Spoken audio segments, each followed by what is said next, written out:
साथियों नमस्कार, स्वागत है आप सभी का उत्कर्ष परिवार में। देखिएगा, राष्ट्रपति की शक्तियों के संदर्भ में अपन बात कर रहे थे और राष्ट्रपति की सामान्य शक्तियों के बारे में बात करते हुए अपने राष्ट्रपति की कार्यपालिका, विधायिका, राष्ट्रपति की वित्तीय शक्तियों के बारे में बात कर ली थी, न्यायिक शक्तियों के बारे में। आज की इस क्लास में अपन बात करेंगे राष्ट्रपति की वित्तीय शक्तियों के संदर्भ में, साथ ही राष्ट्रपति की कूटनीतिज्ञ एवं राष्ट्रपति के विशेषाधिकारों के बारे में। देखिएगा, राष्ट्रपति की वित्तीय शक्तियों के बारे में बात करें, कौन सी शक्तियों के बारे में? राष्ट्रपति की कैसी शक्तियां? वित्तीय शक्तियां। राष्ट्रपति की कौन सी शक्तियां? वित्तीय शक्तियां। देखिए, राष्ट्रपति कार्यपालिका का अंग भी होता है और राष्ट्रपति व्यवस्थापिका का अंग भी होता है। तो देश के समस्त शासन संबंधी जो कार्य हैं ये राष्ट्रपति के नाम से किए जाते हैं। ये हम सब पहले से पढ़ चुके हैं। भारतीय संविधान का आर्टिकल 77 कह रहा है कि देश के समस्त शासन संबंधी कार्य राष्ट्रपति के नाम से किए जाएंगे और इसी के तहत जो है बहुत सारी राष्ट्रपति को वित्त के मामलों में भी शक्तियां प्राप्त होती हैं। देखिए जरा कौन कौन सी होती हैं। सबसे पहले आपको ध्यान में रखना है कि धन विधेयक। कौन सा विधेयक? धन विधेयक, जिसे अपन क्या बोलते हैं? Money bill. धन विधेयक राष्ट्रपति की पूर्वानुमति से ही, राष्ट्रपति की पूर्वानुमति से ही लोकसभा में रखा जाता है। कहाँ रखा जाता है? लोकसभा में रखा जाता है। धन विधेयक राष्ट्रपति की पूर्वानुमति से ही लोकसभा में रखा जाता है। देखिए साथियों, धन विधेयक के संदर्भ में बात करें, आगे अपन बात करेंगे जब कानून निर्माण की प्रक्रिया को जानेंगे उस समय धन विधेयक, वित्त विधेयक, साधारण विधेयक, संविधान संशोधन विधेयक, सभी प्रकार के विधेयकों के बारे में डिटेल से बात करेंगे। लेकिन जब यहाँ पर बात कर ही रहे हैं राष्ट्रपति के संदर्भ में, थोड़ा सा आपको ध्यान में रखना है कि ये जो धन विधेयक है, इस धन विधेयक के से संबंधित आपको 4 आर्टिकल ध्यान में रखने पड़ेंगे। आप कहेंगे इससे पहले तो हमने 2 पढ़े थे। मैं कह रहा हूं धन विधेयक के संदर्भ में आपको 4 अनुच्छेद ध्यान में रखने पड़ेंगे। अब 4 कौन कौन से रखने पड़ेंगे वो सुन लीजिएगा। सबसे पहले आपको ध्यान में रखना होगा, धन विधेयक के संदर्भ में एक आर्टिकल ध्यान में रखेंगे, आर्टिकल 109। आर्टिकल 109 में क्या लिखी गई है? धन विधेयक की प्रक्रिया। क्या प्रावधान किया गया है? धन विधेयक की प्रक्रिया। और इसी धन विधेयक की प्रक्रिया में ही उल्लेख किया गया है, इसी धन विधेयक की प्रक्रिया में क्या उल्लेख किया गया है कि धन विधेयक जो है राष्ट्रपति की पूर्वानुमति से कहां रखा जाएगा? पहले लोकसभा में रखा जाएगा। ये हम सब जानते हैं कि धन विधेयक राष्ट्रपति की पूर्वानुमति से पहले लोकसभा में रखा जाता है। लोकसभा में पारित होने के बाद में राज्यसभा के पास भेजा जाता है और राज्यसभा में धन विधेयक के संदर्भ में राज्यसभा मात्र 14 दिन तक रोक कर रख सकती है और उसके बाद में राष्ट्रपति की स्वीकृति के लिए जाता है। पहली बात तो आप ध्यान में रखेंगे, धन विधेयक की प्रक्रिया कौन से आर्टिकल में? 109।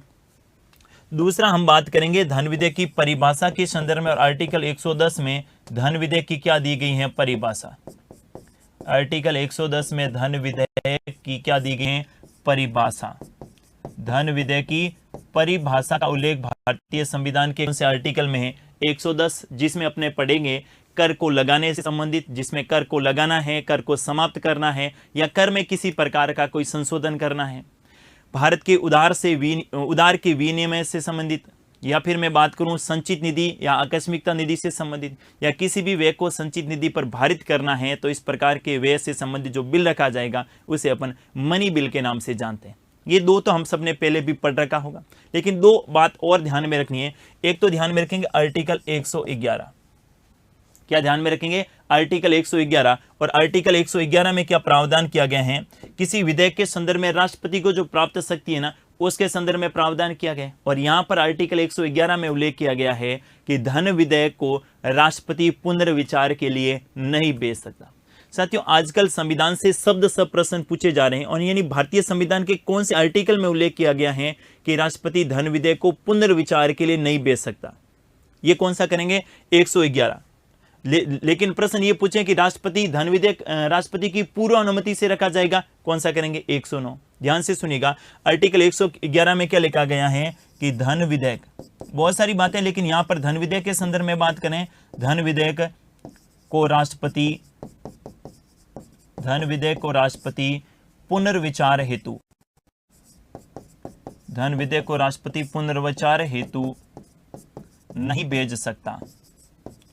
धन विधेयक को राष्ट्रपति पुनर्विचार हेतु नहीं भेज सकता। यह बात भारतीय संविधान के कौन से आर्टिकल में लिखी गई है? अनुच्छेद ध्यान में रखिएगा, कौन सा? 111, क्योंकि 111 में विधेयकों के संदर्भ में राष्ट्रपति को प्राप्त शक्ति का उल्लेख किया गया है और इसी आर्टिकल 111 में उल्लेखित किया गया है कि धन विधेयक को राष्ट्रपति जो हैं पुनर्विचार के लिए नहीं भेज सकते। मतलब पुनर्विचार का क्या मतलब हुआ? यहां पर राष्ट्रपति धन विधेयक के संदर्भ में राष्ट्रपति को निलंबनकारी वीटो की शक्ति प्राप्त नहीं होगी। कौन सी शक्ति? निलंबनकारी वीटो की शक्ति प्राप्त नहीं होगी, क्योंकि इससे पहले वाले क्लास में ही आपने राष्ट्रपति की वीटो शक्तियों के संदर्भ में बात की थी, जिसमें राष्ट्रपति को अत्यंतिक वीटो के संदर्भ में बात की थी, साथ ही राष्ट्रपति की निलंबनकारी वीटो शक्तियों के संदर्भ में बात की थी, और इसके साथ ही अपने बात की थी राष्ट्रपति की कौन सी शक्तियां? जेबी या पॉकेट वीटो के संदर्भ में। तो आपको ध्यान में रखना है, धन विधेयक के संदर्भ में राष्ट्रपति को वीटो शक्तियां प्राप्त नहीं होती हैं। धन विधेयक राष्ट्रपति को पारित करना ही होता है। इस बात को आपको ध्यान में रखना है। कौन सा आर्टिकल ध्यान में रखेंगे? 111। इसके बाद एक आर्टिकल मैंने कहा और आपको ध्यान में रखना है, और वो कौन सा है? आर्टिकल 117। कौन सा ध्यान में रखेंगे? भारतीय संविधान का आर्टिकल 117। आर्टिकल 117 किससे संबंधित है? वित्त विधेयक से संबंधित है। भारतीय संविधान का आर्टिकल 117 किससे संबंधित है? वित्त विधेयक से संबंधित है। और ये हम सब जानते हैं कि सभी प्रकार के विधेयक, क्या जानते हैं? सभी प्रकार के विधेयक जो हैं, सभी प्रकार के विधेयक, सभी प्रकार के धन विधेयक, सभी प्रकार के धन विधेयक जो होते हैं, ये कैसे विधेयक होते हैं? वित्त विधेयक होते हैं। मैं कह रहा हूं आजकल प्रश्न ये पूछा, अब आपसे प्रश्न क्या होगा? निम्नलिखित में से कौन से अनुच्छेद में धन विधेयक से संबंधित प्रावधान नहीं किया गया है? निम्नलिखित में से कौन से अनुच्छेद में धन विधेयक के संदर्भ में प्रावधान नहीं किया गया है? 4 विकल्प देंगे। जैसे पहला दे दिया आर्टिकल 109, हम सब पढ़ के गए, आर्टिकल 109 में धन विधेयक की प्रक्रिया का उल्लेख है। दूसरा आर्टिकल 110, ये भी हमें सभी को पता है, धन विधेयक की परिभाषा आर्टिकल 110 में है। आर्टिकल 111 में धन विधेयक राष्ट्रपति पुनर्विचार के लिए नहीं भेज सकता, और आर्टिकल 117 में वित्त विधेयक है, जिसमें आर्टिकल 117 में 117(1) में और 117(3) में 2 प्रकार वो, और तीसरा कौन सा? सभी प्रकार के धन विधेयक भी कैसे होंगे? वित्त विधेयक होंगे। और वित्त विधेयक के संदर्भ में राष्ट्रपति की पूर्व अनुमति की बात की गई है। यानी जो विधेयक, थोड़ा सा कंफ्यूज हो रहे हैं आप, कंफ्यूज नहीं होना है भाई। देखिएगा, वित्त विधेयक का दायरा बड़ा है, यह है वित्त विधेयक। और वित्त विधेयक की बात करें तो वित्त विधेयक में 3 प्रकार के बिल होते हैं। कितने प्रकार के विधेयक होते हैं? 3 प्रकार के। एक तो जो सभी प्रकार के जो धन विधेयक होंगे, सभी प्रकार के जो धन विधेयक होंगे वो वित्त विधेयक होंगे। इनके अलावा आर्टिकल 117(1) जिसके बारे में आगे पढ़ेंगे, और आर्टिकल 117(3), ये कैसे होंगे? ये सभी प्रकार के विधेयक क्या है भाई? वित्त विधेयक।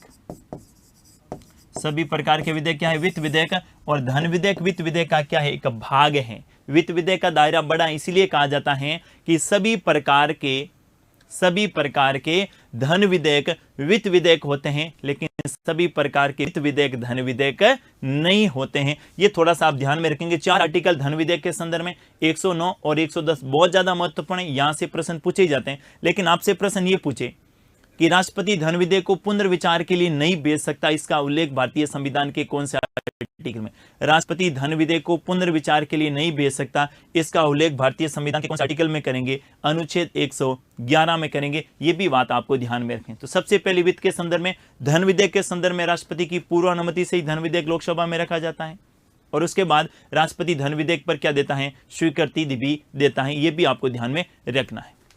दूसरा देखिएगा, दूसरा जो वित्त विधेयक रहता है, कौन सा विधेयक? वित्त विधेयक। और वित्त विधेयक में यह प्रावधान किया गया है, एक तो राष्ट्रपति की पूर्व अनुमति से रखेंगे, लेकिन तीसरे प्रकार का जो वित्त विधेयक होता है, उस वित्त विधेयक पर जो 117(3) में किया गया है, कौन से आर्टिकल में किया गया? बहुत ही महत्वपूर्ण तथ्य आपको बताने जा रहा हूं। भारतीय संविधान का आर्टिकल 117(3) आप पढ़ते हैं तो 117(3) एक प्रकार का कैसा विधेयक है? वित्त विधेयक है।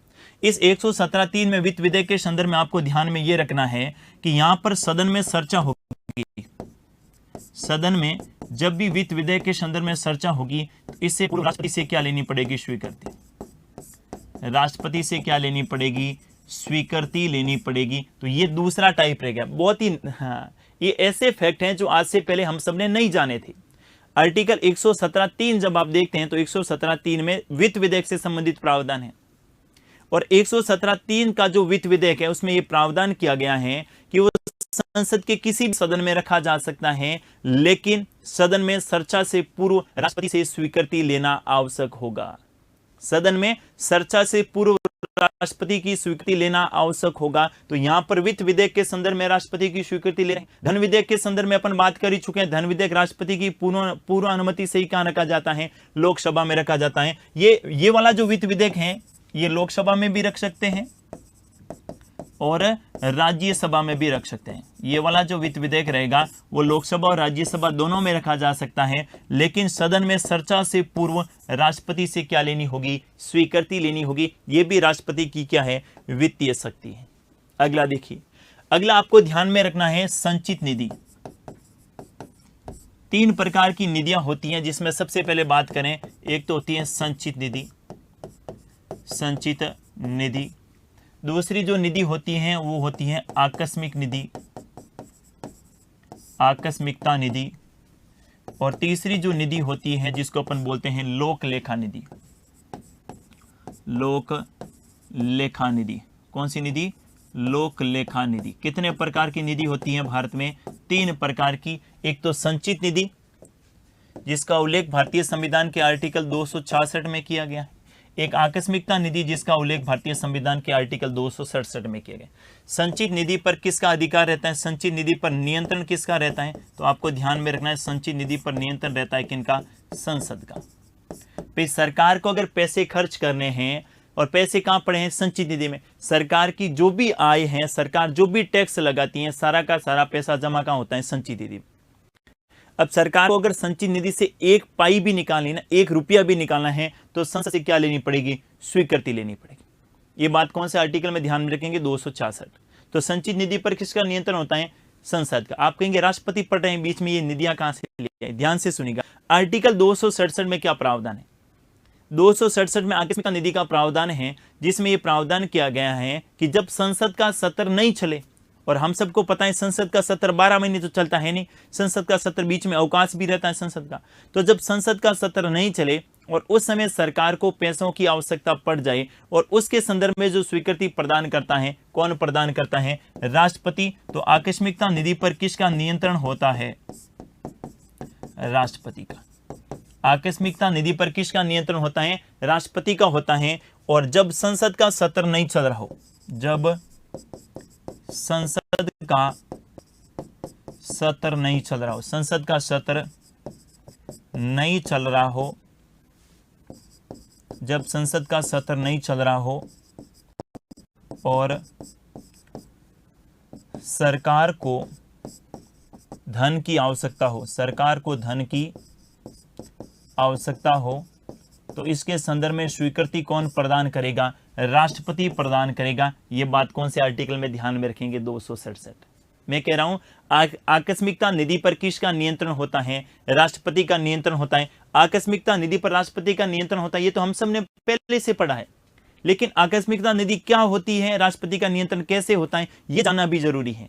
भाई सरकार को अगर संसद का सत्र चल रहा है तब पैसे निकालने हैं तो संसद स्वीकृति देगी, लेकिन जब संसद का सत्र नहीं चल रहा है और सरकार को पैसों की आवश्यकता पड़ जाए तो उस समय ये दूसरी व्यवस्था की गई है कि जब संसद का सत्र नहीं चले तो राष्ट्रपति इस पर स्वीकृति प्रदान कर देगा, और ये आकस्मिकता निधि किसके नियंत्रण में रहेगी? राष्ट्रपति के नियंत्रण में रहेगी।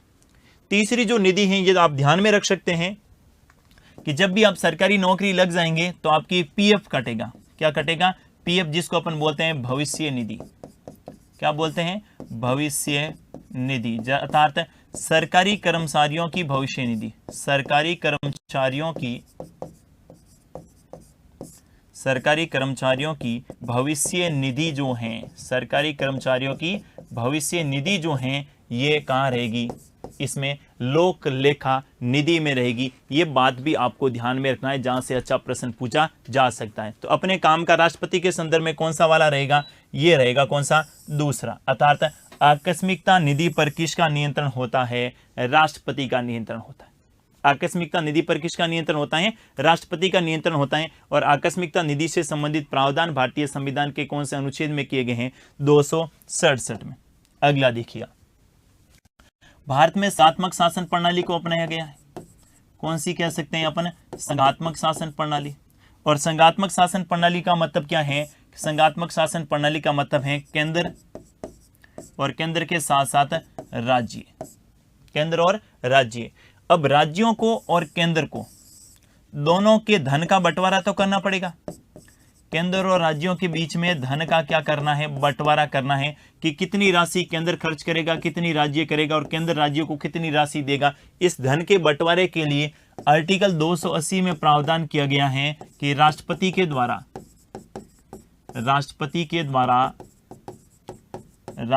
द्वारा किसका गठन किया जाएगा, केंद्रीय वित्त आयोग का गठन किया जाएगा। केंद्रीय वित्त आयोग का गठन किया जाएगा। केंद्रीय वित्त आयोग का गठन किया जाएगा। तो केंद्रीय वित्त आयोग का गठन कौन करता है, राष्ट्रपति करता है। ये तो हम सब पता है कौन से आर्टिकल में है, आर्टिकल 280 में। लेकिन क्यों करता है, केंद्र और राज्यों के बीच में धन का क्या करना है, बंटवारा करना है। केंद्र और राज्यों के बीच में धन के बंटवारे के लिए केंद्रीय वित्त आयोग का गठन कौन करता है, राष्ट्रपति। और आर्टिकल 280 में लिखा है कि प्रति 5 वर्ष के पश्चात, प्रति 5 वर्ष के पश्चात जो है राष्ट्रपति इस प्रकार के आयोग का क्या करेगा, गठन करेगा। अब तक भारत में 15 वित्त आयोगों का गठन हो चुका है। अब तक भारत में कितना, अब तक भारत में 15 वित्त आयोगों का गठन हो चुका है। 15 वित्त आयोगों का गठन हो चुका है। अब तक भारत में 15 वित्त आयोगों का गठन हो चुका है। और ये जो 15वां वित्त आयोग है, इस 15वें वित्त आयोग का कार्यकाल है 2020 से लगाकर 2025 तक। और इसके अध्यक्ष कौन हैं, तो इसके अध्यक्ष हैं साथियों कौन, एन.के. सिंह। इनके अध्यक्ष कौन हैं, एन.के. सिंह। ध्यान से सुनिएगा, आर्टिकल 280 के तहत राष्ट्रपति केंद्रीय वित्त आयोग का गठन करता है। वित्त आयोग का गठन प्रति 5 वर्ष के पश्चात होता है। अब तक 15 वित्त आयोगों का गठन हो चुका है और 15वें वित्त आयोग का कार्यकाल 2020 से 25 है। और इसके अध्यक्ष कौन है, एन.के. सिंह। लेकिन अगर आपसे प्रश्न पूछे कि वित्त आयोग के अध्यक्ष की नियुक्ति कौन करता है, केंद्रीय वित्त आयोग के अध्यक्ष एवं इनके सदस्यों की नियुक्ति, ध्यान से सुनिएगा, केंद्रीय वित्त आयोग के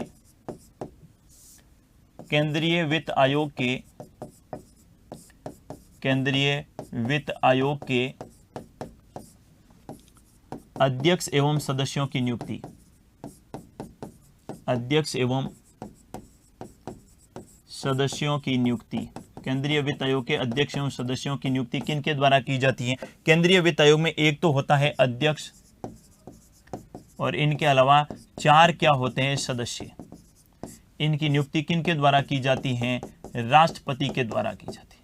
किन के द्वारा, राष्ट्रपति के द्वारा की जाती हैं। ये भी राष्ट्रपति की कैसी शक्तियां हैं, वित्तीय शक्तियां। अगली देखिए जरा, आर्टिकल 281 में आपको ध्यान में आया होगा कि आर्टिकल 280 में वित्त आयोग का प्रावधान है और 281 में प्रावधान किया गया है कि ये जो केंद्रीय वित्त आयोग होगा, कौन सा, ये जो केंद्रीय वित्त आयोग होगा, ये केंद्रीय वित्त आयोग अपना वार्षिक प्रतिवेदन, केंद्रीय वित्त आयोग अपना वार्षिक प्रतिवेदन, ये जो वार्षिक प्रतिवेदन है, ये वार्षिक प्रतिवेदन किनको देगा, राष्ट्रपति को। केंद्रीय वित्त आयोग अपना वार्षिक प्रतिवेदन किनको देगा, राष्ट्रपति को देगा। और राष्ट्रपति इस प्रतिवेदन को कहां रखवाएंगे, संसद के पटल पर रखवाएंगे। ये बात भी आपको ध्यान में रखनी है। कौन सा, आर्टिकल 281। तो केंद्रीय वित्त आयोग का गठन राष्ट्रपति करता है प्रति 5 वर्ष के पश्चात। इसकी रिपोर्ट जो है ये राष्ट्रपति के समक्ष रखते हैं, लेकिन राष्ट्रपति इस रिपोर्ट को कहां रखता है, संसद के पटल पर रखता है। और केंद्रीय वित्त आयोग के अध्यक्ष की नियुक्ति भी किनके द्वारा की जाती है, राष्ट्रपति के द्वारा की जाती है। और केंद्रीय वित्त आयोग में एक अध्यक्ष के अलावा और कितने, 4 क्या होते हैं, इसमें सदस्य होते हैं। इसको भी आप ध्यान में रख सकते हैं। ये थी राष्ट्रपति की कैसी शक्तियां, वित्तीय शक्ति। इनके अलावा थोड़ी सी और अपन ध्यान में रख सकते हैं कि वार्षिक वित्तीय विवरण अर्थात बजट जो है, जिसे अपन बजट कहते हैं, लेकिन संविधान में बजट शब्द का उल्लेख नहीं किया गया है। यानी जो वार्षिक वित्तीय विवरण जो है, ये रखवाता कौन है, राष्ट्रपति, लेकिन रखता कौन है, वित्त मंत्री। तो वार्षिक वित्तीय विवरण है या अनुदान संबंधी मांगे हैं, इस पर पूर्व सूचना किससे ली जाती है, राष्ट्रपति की पूर्व स्वीकृति के पश्चात ही संसद में रखा जाता है। ये भी आप सामान्य तौर पर ध्यान में रख सकते हैं। लेकिन मोटे तौर पर आपको ध्यान में रखना है, एक तो धन विधेयक के संदर्भ में, राष्ट्रपति की वित्तीय शक्तियों में धन विधेयक के संदर्भ में। दूसरा आप ध्यान में रख सकते हैं आकस्मिकता निधि के संदर्भ में, आकस्मिकता निधि के संदर्भ में। तीसरा आप ध्यान में रख सकते हैं कौन सा, तीसरा रख सकते हैं वित्त विधेयक के संदर्भ में। किसके, वित्त विधेयक नहीं, वित्त आयोग के संदर्भ में। किसके संदर्भ में? वित्त आयोग के संदर्भ में। इनके अलावा चौथा और सबसे महत्वपूर्ण तथ्य आपको ध्यान में रखना है कि 101वां संविधान संशोधन हुआ। हम सबको पता है कि भारतीय संविधान में 101वां संविधान संशोधन हुआ और इसी 101वें संविधान संशोधन के द्वारा क्या किया गया? जीएसटी का प्रावधान। किसका प्रावधान किया गया? जीएसटी, जिसे अपन क्या कहते हैं? गुड्स एंड सर्विस टैक्स, वस्तु एवं सेवा कर। कौन सा कर? वस्तु एवं सेवा कर, जिसमें एक देश और एक कर जैसी बात उल्लेखित की गई। अब इनके तहत यह प्रावधान किया गया कि इस जीएसटी के लिए एक जीएसटी परिषद का गठन होगा। किसका गठन होगा? जीएसटी परिषद का गठन होगा। और इस जीएसटी परिषद का गठन करेगा कौन? तो मैंने कहा इस जीएसटी परिषद का गठन कौन करेगा? राष्ट्रपति करेगा। जीएसटी परिषद का गठन किनके द्वारा किया जाएगा? राष्ट्रपति के द्वारा किया जाएगा। इस बात को भी आपको ध्यान में रखना है। और जीएसटी से संबंधित कौन सा कॉन्स्टिट्यूशन अमेंडमेंट? 101 अर्थात 101वां संविधान संशोधन किया गया, जिसके तहत जो है जीएसटी से संबंधित प्रावधान किया गया। और इसके तहत जो जीएसटी परिषद का गठन किया प्रावधान है, इसका गठन कौन करेगा? राष्ट्रपति के द्वारा किया जाएगा। इस बात को भी आपको ध्यान में रखना है। तो ये हो गई राष्ट्रपति की कैसी शक्तियां? वित्तीय शक्तियां। नेक्स्ट अपन बात करेंगे राष्ट्रपति की कैसी शक्तियां? कूटनीतिज्ञ शक्तियां। राष्ट्रपति की कैसी शक्तियां? कूटनीतिज्ञ शक्तियां। राष्ट्रपति की कैसी शक्तियां? कूटनीतिज्ञ शक्तियां। कूटनीतिज्ञ शक्तियां। और देखिएगा, राष्ट्रपति की कूटनीतिज्ञ शक्तियों के संदर्भ में बात करें तो हम सबको पता है कि अंतर्राष्ट्रीय युद्ध जो भी होता है, युद्ध और संधि समझौते, ये किन के नाम से किए जाते हैं? राष्ट्रपति के नाम से किए जाते हैं। विदेशों में उच्चायुक्त और राजदूत को कौन भेजता है? राष्ट्रपति भेजता है। कोई भी विदेशी राजदूत जिनकी नियुक्ति भारत में हुई है, उनका परिचय कौन लेता है? राष्ट्रपति लेता है। और साथ ही आपको ध्यान में रखना है, तीनों सेनाओं का प्रमुख किसे माना जाता है? राष्ट्रपति को माना जाता है। ऐसी शक्तियों को क्या कहते हैं? कूटनीतिज्ञ शक्तियां। ये हमें पता तो है कि ये सारी बातें हैं, लेकिन ये कौन सी शक्तियों में शामिल करेंगे, इनको लेकर अच्छा प्रश्न बन सकता है। प्रश्न ये हो सकता है कि निम्नलिखित में से कौन सी शक्ति राष्ट्रपति की कूटनीतिज्ञ शक्तियों में शामिल है, या निम्नलिखित में से कौन सी शक्ति राष्ट्रपति की कूटनीतिज्ञ शक्तियों में शामिल नहीं है। ये दोनों प्रकार के प्रश्न आपको ध्यान में रखने हैं। सबसे पहले देखिए, कूटनीतिज्ञ शक्तियों में युद्ध की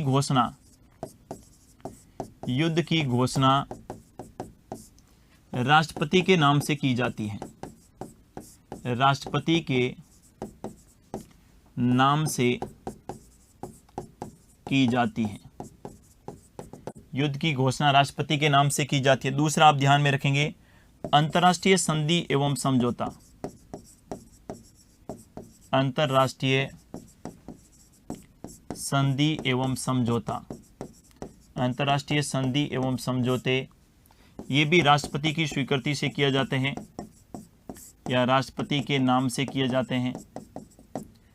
तीसरा आप ध्यान में रखेंगे, विदेशों में उच्चायुक्त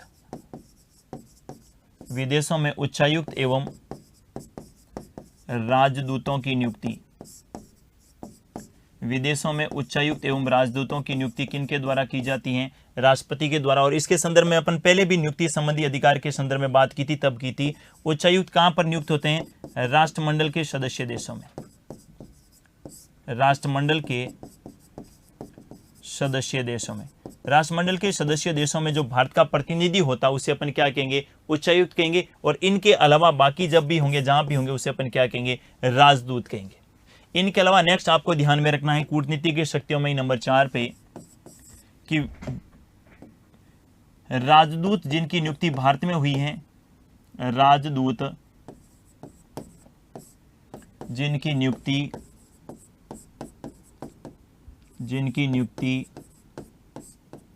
भारत में हुई है, राजदूत जिनकी नियुक्ति कहाँ हुई है? भारत में हुई है। राजदूत जिनकी नियुक्ति भारत में हुई है, उनका परिचय भारत के राष्ट्रपति के द्वारा प्राप्त किया जाता है। भारत के राष्ट्रपति के द्वारा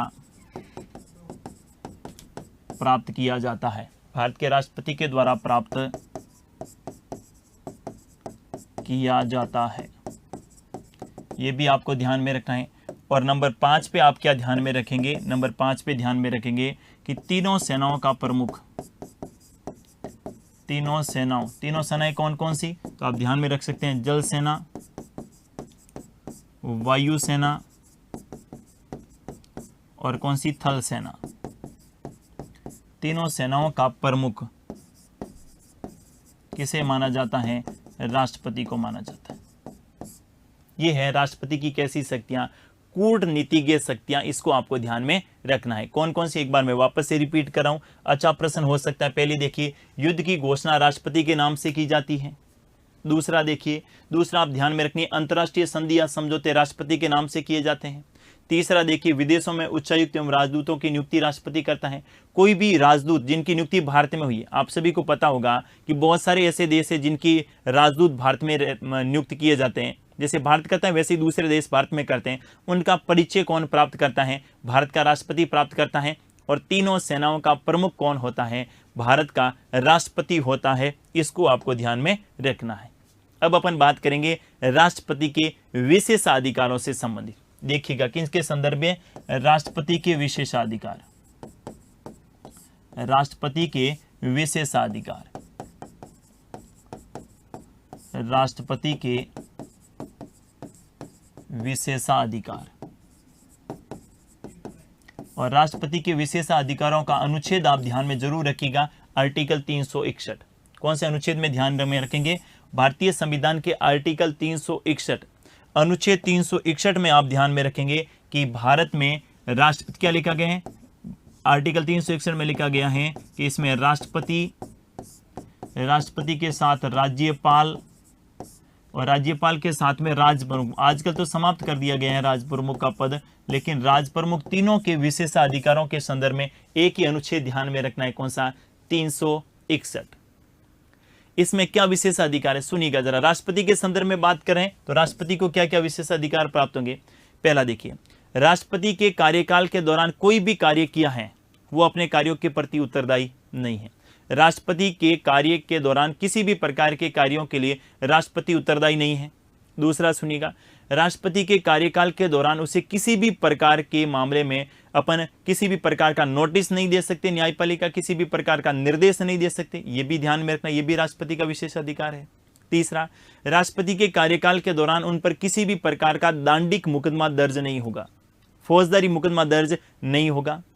राष्ट्रपति पर अगर किसी भी प्रकार का सिविल मुकदमा दर्ज करवाना है तो 2 माह की क्या देनी होगी, पूर्व सूचना देनी होगी। और राष्ट्रपति के कार्यकाल के दौरान राष्ट्रपति को गिरफ्तार नहीं किया जा सकता। ये तमाम बातें भारतीय संविधान के कौन से आर्टिकल में उल्लेखित की गई हैं, 361 में। देखिए जरा, पहली के बारे में बात करें तो आपको ध्यान में रखना है, राष्ट्रपति के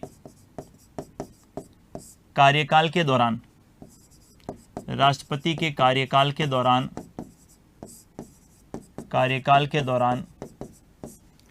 किए गए किसी भी कार्य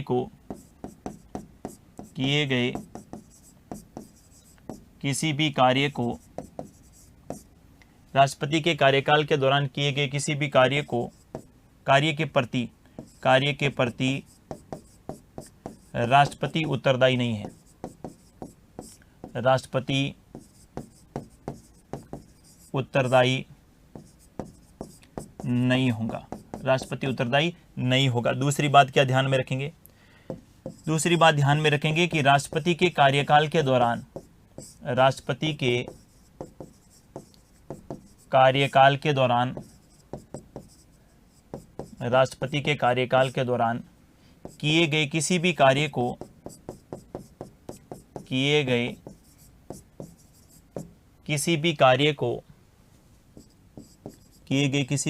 को न्यायपालिका में चुनौती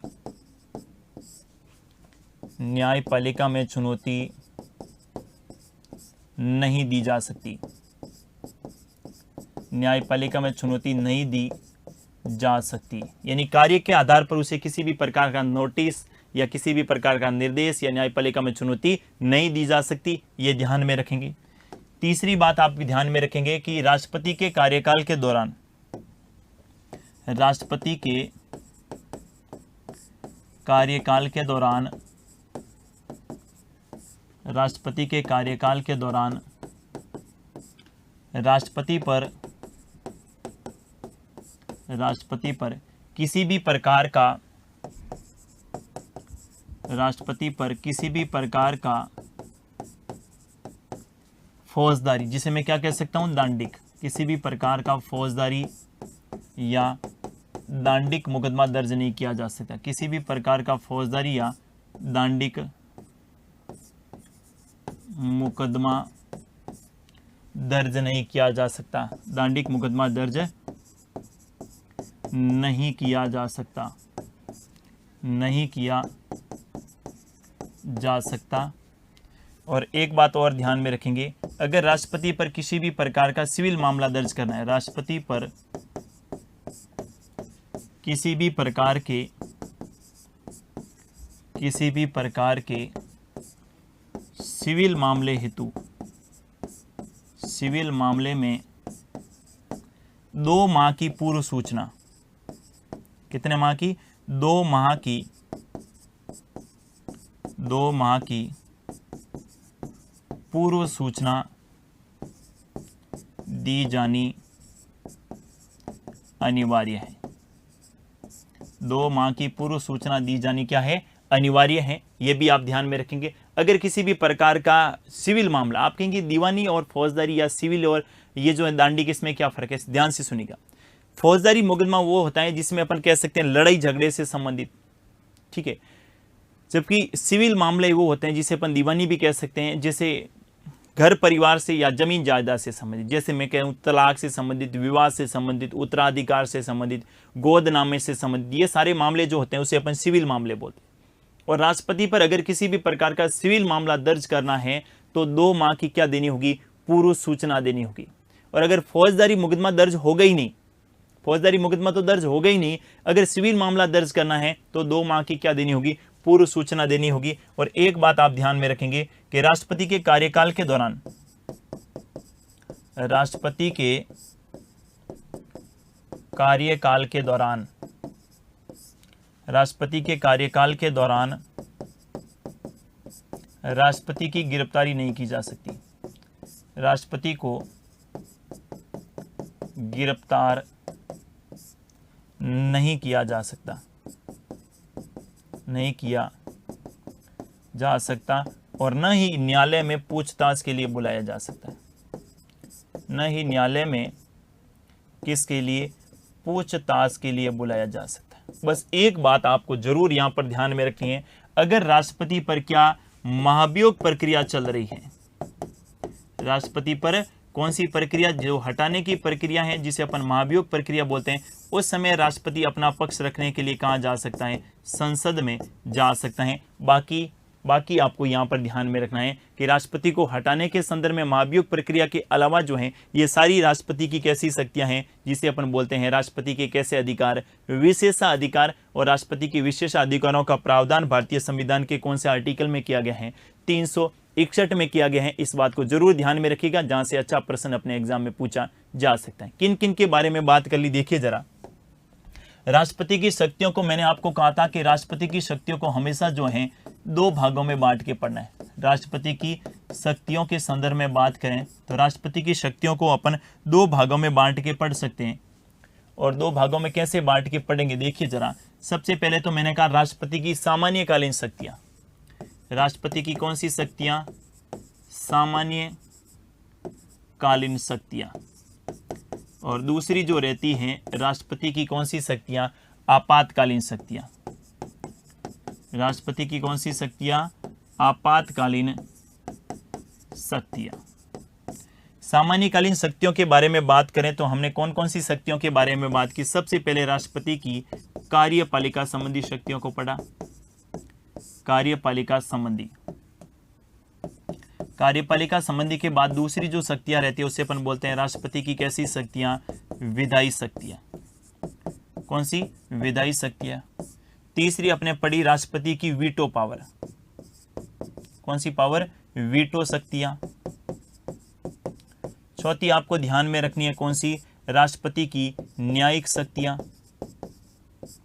कौन सी शक्तियां, न्यायिक शक्तियां। इसके बाद आप ध्यान में रखेंगे राष्ट्रपति की कौन सी, वित्तीय शक्तियां। राष्ट्रपति की कैसी शक्तियां, वित्तीय शक्तियां।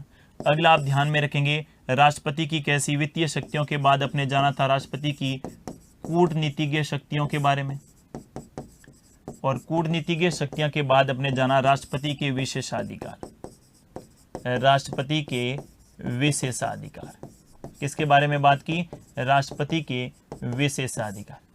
और मैंने शुरू में भी कहा था राष्ट्रपति को कुछ अनुच्छेदों में सीमित कर पाना संभव नहीं है। 52 से शुरुआत करी थी और 361 तक तो बात कर रहे हैं। साथ ही अभी और आपको ध्यान में रखना होगा कि आर्टिकल 352, 356 और 360 ये ध्यान में रखने होंगे। और इनके अलावा केंद्र शासित प्रदेशों में किस प्रकार राष्ट्रपति शासन लगाया जाता है उनके लिए अलग प्रावधान रहेंगे। जैसे जम्मू कश्मीर राज्य पुनर्गठन विधेयक की धारा 2019 में जो जम्मू कश्मीर राज्य पुनर्गठन विधेयक किया गया था उसकी धारा 73 के तहत जम्मू कश्मीर में राष्ट्रपति शासन लगाया जा सकता है।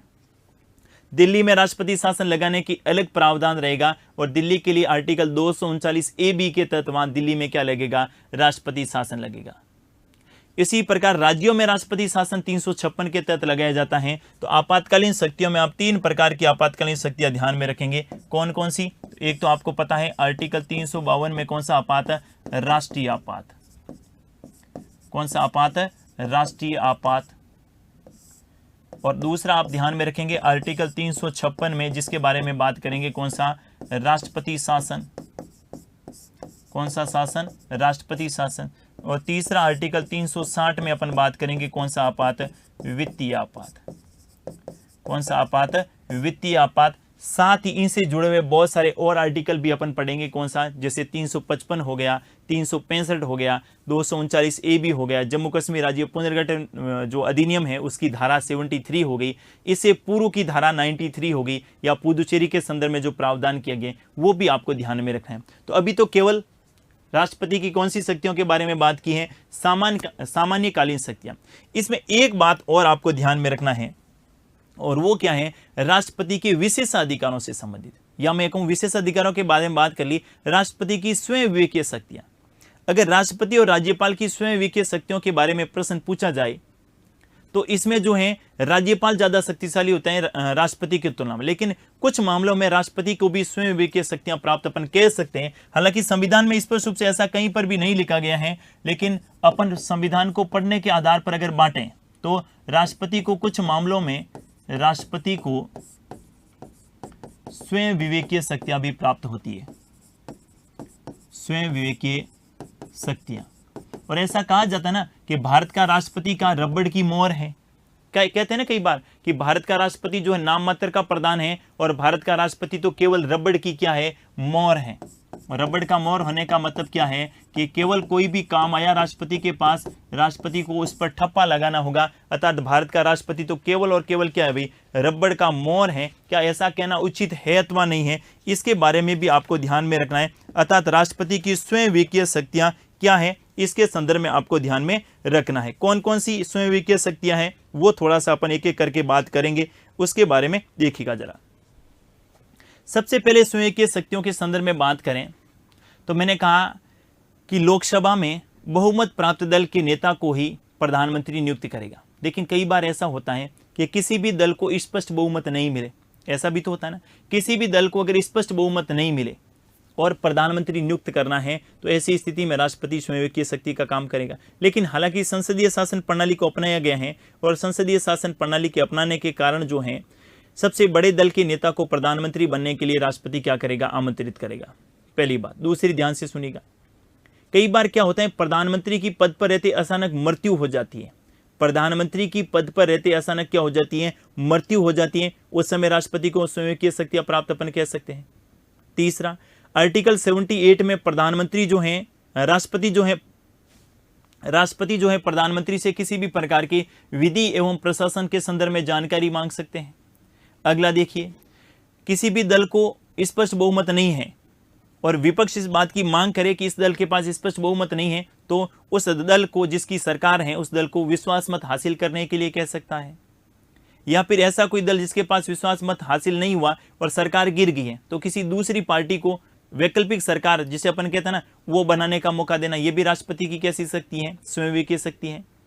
अगर लोकसभा भंग करने की सिफारिश करे राष्ट्रपति, प्रधानमंत्री राष्ट्रपति को लोकसभा को भंग करने की सिफारिश करे, लेकिन कोई भी ऐसा दूसरा राजनीतिक दल या दूसरा व्यक्ति इस बात का दावा करे कि हमारे पास बहुमत है, तो लोकसभा भंग नहीं करके उन्हें भी सरकार बनाने का मौका दिया जाना, ये भी राष्ट्रपति की कैसी शक्तियां हैं, स्वयं विवेकीय शक्तियां हैं। हालांकि मैं कह रहा हूं शुरू से ही क्या, राष्ट्रपति सारे के सारे कार्य मंत्रिपरिषद की परामर्श से करेगा, लेकिन आपको यहां ध्यान में रखना है, कुछ बातें अपन कह सकते हैं कि राष्ट्रपति को रबड़ की मोहर कहना उचित नहीं है, यह थोड़ा सा आपको ध्यान में रखना। कौन कौन सी स्वयं विवेकीय शक्तियां रहती हैं, देखिएगा जरा। सबसे पहले आपको ध्यान में रखना है कि जब किसी भी राजनीतिक दल को, जब किसी भी राजनीतिक दल को, किसी भी राजनीतिक दल को स्पष्ट बहुमत प्राप्त नहीं हो, किसी भी राजनीतिक दल को स्पष्ट बहुमत प्राप्त नहीं हो, स्पष्ट बहुमत प्राप्त नहीं हो। लोकसभा में 543 सीटें हैं, लोकसभा में कितनी है, 543, और बहुमत के लिए कितनी चाहिए, 272। लेकिन कई बार ऐसा होता है कि किसी भी राजनीतिक दल को 272 सीट नहीं मिले, ऐसी स्थिति में सबसे बड़े दल के नेता को प्रधानमंत्री बनने के लिए राष्ट्रपति क्या करता है, आमंत्रित करता है। ये एक प्रकार की कैसी शक्ति है, स्वयं विवेकीय शक्ति। दूसरी देखिए जरा, दूसरी आपको ध्यान में रखनी है कि जब प्रधानमंत्री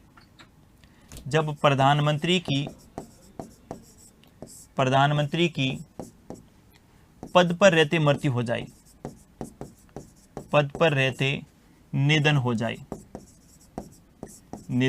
जाए, ऐसी स्थिति में किसको कार्यवाहक प्रधानमंत्री बनाना है, ये भी राष्ट्रपति की स्वयं की शक्ति है। जैसे मैं बात करूं, आपको पता होगा कि लाल बहादुर शास्त्री जी का पद पर रहते क्या हो गया था, देहांत हो गया, और उसके बाद में गुलजारीलाल नंदा को कार्यवाहक प्रधानमंत्री बनाया गया। तो उस समय ये राष्ट्रपति की सूझबूझ थी, राष्ट्रपति की एक प्रकार से कहें कि लोकसभा को भंग नहीं किया गया, और ऐसे व्यक्ति को प्रधानमंत्री बनाया गया जो शासन व्यवस्था को संभाल सके, क्योंकि प्रधानमंत्री ही देश का राजनीतिक प्रमुख होता है। शासन प्रशासन में प्रधानमंत्री की भूमिका महत्वपूर्ण होती है, इसमें अपन कह सकते हैं।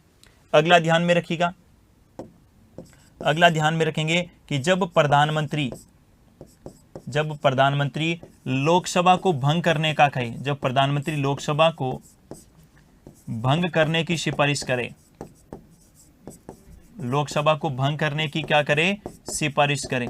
अगर प्रधानमंत्री लोकसभा को भंग करने की सिफारिश करे और कोई दूसरा राजनीतिक दल और कोई अन्य राजनीतिक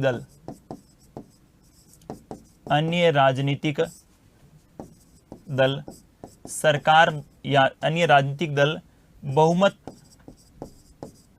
का दावा करे, बहुमत का क्या करे, दावा करे, तो लोकसभा को भंग नहीं करना, दावा करे तो लोकसभा को भंग नहीं करना, लोकसभा को भंग नहीं करना। ये भी राष्ट्रपति की कैसी शक्ति है, स्वयं विवेकीय शक्ति है। अगला देखिए जरा, अगला आपको ध्यान में रखना, आर्टिकल 78 के बारे में बात नहीं हुई है ना, अगला आपको ध्यान में रखना है, आर्टिकल 78 के तहत, अनुच्छेद 78 के तहत क्या कर सकता है राष्ट्रपति, जो हैं राष्ट्रपति किनसे, प्रधानमंत्री से, राष्ट्रपति प्रधानमंत्री से देश में विधि निर्माण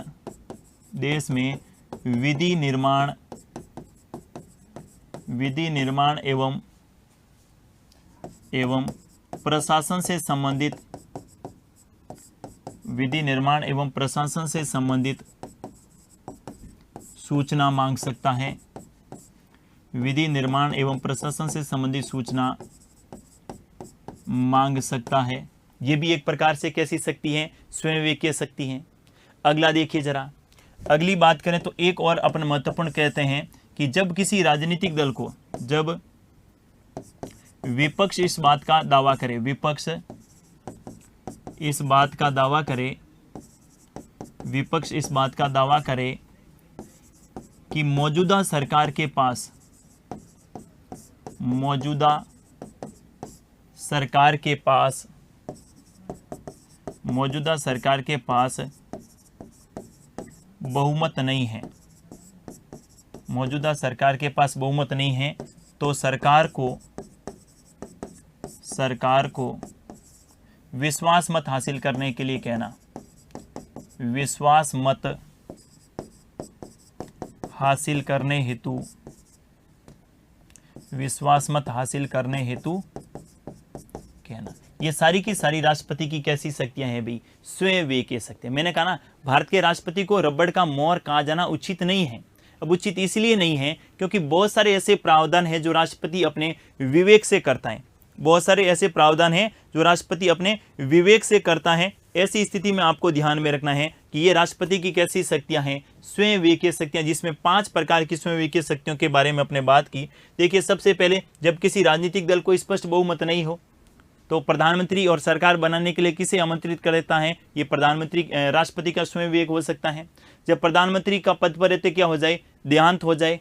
जब प्रधानमंत्री लोकसभा को भंग करने की सिफारिश करे, ये वाला महत्वपूर्ण है। आर्टिकल 85 पढ़ा होगा आपने। 85 में लोकसभा के भंग के बारे में बात की गई है। लोकसभा 2 कंडीशन पे भंग होती है।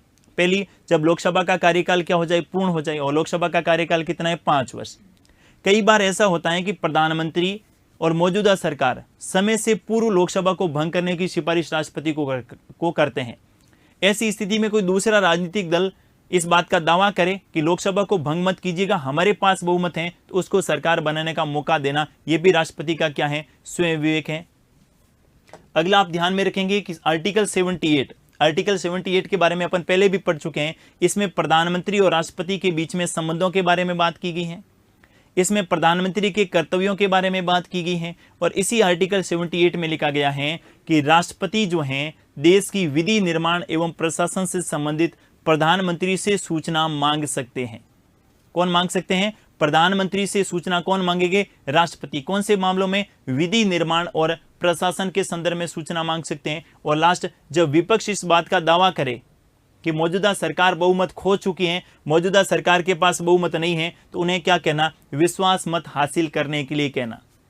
और एक बात आप ध्यान में रख सकते हैं कि राष्ट्रपति एक बार तो पुनर्विचार के लिए भेज ही सकता है। यह भी राष्ट्रपति का क्या है? विशेषाधिकार। हाँ भाई, एक से अधिक बार तो आपने बाध्यता कर रखी है, एक से अधिक बार नहीं भेजेंगे। लेकिन कोई बात मेरे पास आई, यानी मैं राष्ट्रपति हूं, मेरा ही मानते हैं ना, हाँ, मैं भारत का राष्ट्रपति हूं और मंत्री परिषद के द्वारा कोई भी सलाह या कोई भी परामर्श, कोई भी जो है बात मेरे पास आई स्वीकृति के लिए, तो मैं एक बार के लिए पुनर्विचार के लिए भेज सकता हूं। ये भी राष्ट्रपति की क्या है? स्वयं की शक्तियां हैं। ठीक है, तो किसी भी परामर्श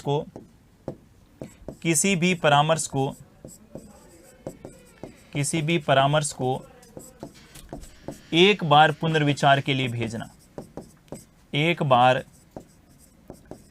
पुनर्विचार हेतु भेजना, एक बार पुनर्विचार हेतु भेजना, ये भी राष्ट्रपति की कैसी है? ये भी राष्ट्रपति को आप ध्यान में रखेंगे। परामर्शदात्री स्वयं विवेकीय शक्तियां हैं, इसको आप ध्यान में रख सकते हैं। बाकी परामर्शदात्री अपन पढ़ चुके हैं न्यायिक शक्तियों के संदर्भ में। आर्टिकल 143 के तहत राष्ट्रपति जो है सुप्रीम कोर्ट से परामर्श मांग सकता है। सुप्रीम कोर्ट परामर्श देने के लिए बाध्यकारी नहीं है और दी गई परामर्श को मानने के लिए राष्ट्रपति भी बाध्यकारी नहीं है। लेकिन अगर मामला संविधान के लागू होने से पूर्व का है तो सुप्रीम कोर्ट को परामर्श देनी होगी, लेकिन राष्ट्रपति परामर्श मानने के लिए बाध्यकारी नहीं होगा। इस बात को भी आपको ध्यान में रखना है। ये राष्ट्रपति की कैसी शक्तियां होगी? भी सामान्यकालीन शक्तियां। इसके बाद अपन बात करेंगे राष्ट्रपति की कौन सी शक्तियों के संदर्भ में? आपातकालीन शक्तियों के संदर्भ। राष्ट्रपति की कौन सी शक्तियां? आपातकालीन शक्तियां। आपातकालीन शक्तियां। इन आपातकालीन शक्तियों से संबंधित भारतीय संविधान में एक अलग से भाग दे रखा है। यानी बाकी तो राष्ट्रपति के संदर्भ में अलग अलग कहीं से कोई प्रावधान उठाया, कहीं से कोई उठाया, लेकिन आपातकालीन शक्तियों के संदर्भ में भारतीय संविधान में अलग से प्रावधान कर रखा है। भारतीय संविधान का भाग कौन सा? 18। और ये आपातकालीन शक्तियां कहां से ग्रहण की गई? तो आपातकालीन शक्तियां हमने कहां से ग्रहण की हैं? दक्षिणी अफ्रीका से। आपातकालीन शक्तियां कहां से ग्रहण की हैं? दक्षिणी अफ्रीका से ग्रहण की है। और आपातकालीन शक्तियों में कितने प्रकार की आपातकालीन शक्तियां हैं भारत में? 3 प्रकार की। राष्ट्रीय आपात के संदर्भ में 352, जिसमें 44वें संविधान संशोधन के द्वारा क्या परिवर्तन किए, मूल संविधान में 352 से संबंधित क्या प्रावधान था, राष्ट्रीय आपात कहां लगाया जाता है, क्यों लगाया जाता है, कारण, राष्ट्रीय आपात की अवधि अधिकतम कितनी हो सकती है, आगे बढ़ाने की क्या प्रक्रिया है, अब तक कितनी बार लगा और अब तक कितनी बार लगा, उस समय क्यों लगाया गया था। उस समय देश के प्रधानमंत्री कौन थे और उस समय देश के राष्ट्रपति कौन थे जिन्होंने आपातकाल की क्या करी थी, घोषणा करी थी। और 1977 के बाद अब तक आपातकाल क्यों नहीं लगा, क्या ऐसा प्रावधान किया गया कि इजीली देश में राष्ट्रीय आपात नहीं लगाया जा सकता, ये सारी बातें अपन जानेंगे आर्टिकल 352 में। इसके बाद आर्टिकल 356 में राष्ट्रपति शासन के बारे में बात की गई है, जिसमें अगर किसी राज्य का संवैधानिक तंत्र विफल हो जाए, और संवैधानिक तंत्र विफलता होने का मतलब है साथियों कि राज्य की शासन व्यवस्था भी संविधान के अनुसार संचालित होनी चाहिए। अगर किसी राज्य की शासन व्यवस्था संविधान के अनुसार संचालित नहीं हो तो ऐसी स्थिति में उस राज्य में राष्ट्रपति शासन लगाया जा सकता है। लेकिन इसकी सूचना कौन देगा, राज्यपाल, और राज्यपाल नहीं भी दे तो भी राष्ट्रपति शासन लगाया जा सकता है। तो फिर इस मामले में सूचना कौन देगा, इसके बारे में भी बात करेंगे। और अब तक 125 से अधिक बार अलग अलग राज्यों में राष्ट्रपति शासन लगाया जा चुका है। सर्वाधिक कहां लगा, किस प्रकार लगाया जाता है, आगे बढ़ाने की क्या अवधि है, अधिकतम अवधि क्या है, विशेष परिस्थितियों में अवधि कैसे बढ़ाई जाती है, ये अपन जानेंगे 356 में। और साथ ही आर्टिकल 356 में अपन ये भी बात करेंगे कि आर्टिकल 355 के तहत केंद्र के राज्यों के प्रति क्या कर्तव्य है। ऐसा नहीं है कि केंद्र का कोई कर्तव्य नहीं है, केंद्र का राज्यों के प्रति कर्तव्य है। और आर्टिकल 365 में केंद्र सरकार राज्य सरकारों को निर्देश दे सकती है, और अगर कोई राज्य सरकार उन निर्देशों का पालन नहीं करे तो ऐसा माना जाता है कि उस राज्य में संवैधानिक तंत्र की क्या हो गई है, विफलता हो गई है। और उस आधार पर भी उस राज्य में क्या लगाया जा सकता है, राष्ट्रपति शासन की घोषणा हो सकती है। ये भी बात आप ध्यान में रखेंगे। और आर्टिकल 360 जिसमें किसकी बात की गई है, वित्तीय आपात के संदर्भ में बात की गई है। और वित्तीय आपात में आप ध्यान में रखेंगे अब तक भारत में एक बार भी वित्तीय आपात नहीं लगाया गया।